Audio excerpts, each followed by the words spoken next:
Comme chaque matin depuis 10 ans, la grainetterie ouvre ses portes. Au fil des ans, c'est devenu un lieu d'échange et de convivialité, mais c'est aussi un commerce qui marche. Sa priorité, vendre des produits de qualité en misant sur les agriculteurs bio des environs.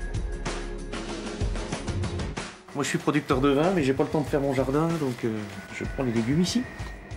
Le fonctionnement de la boutique est le gage d'une juste rémunération pour les producteurs agricoles, y compris pour le vigneron Pierre Hervé. Ici, c'est nous qui fixons notre prix. Le magasin prend, je ne sais plus combien, 25%. 25, ouais, 25% sur les producteurs. Sur le prix vendu au magasin. Donc après, c'est moi qui fais mon prix en fonction de cette contrainte-là. C'est leur lieu, quoi. Je veux dire, les producteurs, au départ, le projet a été... Pierre est avec nous depuis le début. Hein. Bon, on n'a pas beaucoup de producteurs au conseil d'administration parce qu'ils n'ont pas beaucoup de temps. Mais voilà, quoi, c'était quand même une vraie volonté au départ. Hein.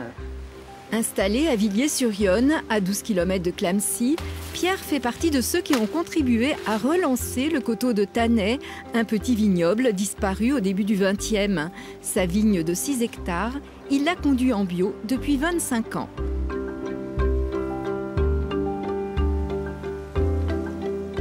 Quand j'ai appris le métier, j'ai travaillé, j'ai fait pratiquement tous mes stages chez des gens en bio, et puis... Voilà, c'est quelque chose qui allait de soi, quoi. Je pense que c'est parce que j'aime bien le côté très technique du bio. Parce qu'il faut être hyper attentif, en fait, il faut surveiller en permanence. Si j'observe 3 grains atteints d'oïdium, avec du soufre, je peux enrayer le développement. S'il y avait 60% des grappes atteintes, en bio, j'ai plus rien pour lutter efficacement contre. Ça demande aussi de bien connaître chaque parasite, chaque ennemi de la vigne, de bien connaître ses cycles, sa façon de se développer, etc. Pour Aïssata et Jean-Christophe Bras, le bio c'était aussi une évidence, avant tout par souci de santé pour leur famille et les consommateurs.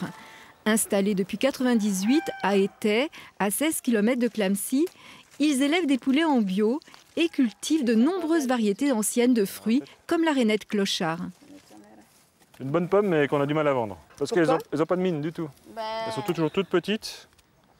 Et couleur un peu grise. Enfin, un peu. Et ça, mais ils sont super bons. Si on ne vend pas une pomme rouge qui brille... Nous, on n'a pas ça. Alors, ça veut dire qu'on aura plein de pommes sur nos dos. Donc, il faut se trouver une façon de le faire. C'est pour ça qu'on fait des jus de pommes. Le jus de pomme est une parade à la fois au gaspillage et à la fluctuation des rendements liés à l'absence de traitement chimique.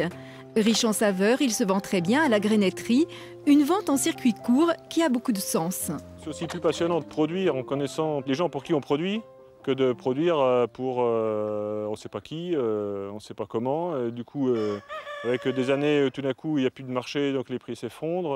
Une autre année, pour on ne sait pas quelle raison, ça repart d'un seul coup. Je trouve que ce n'est pas passionnant, alors que le fait d'être en vente directe... permet aussi de connaître les clients, d'avoir le retour. Si c'est pas bon, ils nous le disent. Si c'est bon, ils le disent aussi en général. Je tiens beaucoup à l'échelon local.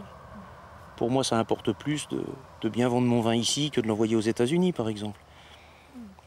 Je connais presque tous mes clients, les yeux dans les yeux. Alors ça, c'est le Charty 2013. C'est celui-là que j'envisage de mettre au magasin à partir de... maintenant. Super. Voilà. On va goûter ça. Allez, on va prendre un petit carton. Mais de toute façon... 2 autres viticulteurs bio fournissent la grainetterie en coteaux d'Auxerre et en coteaux de Giennois.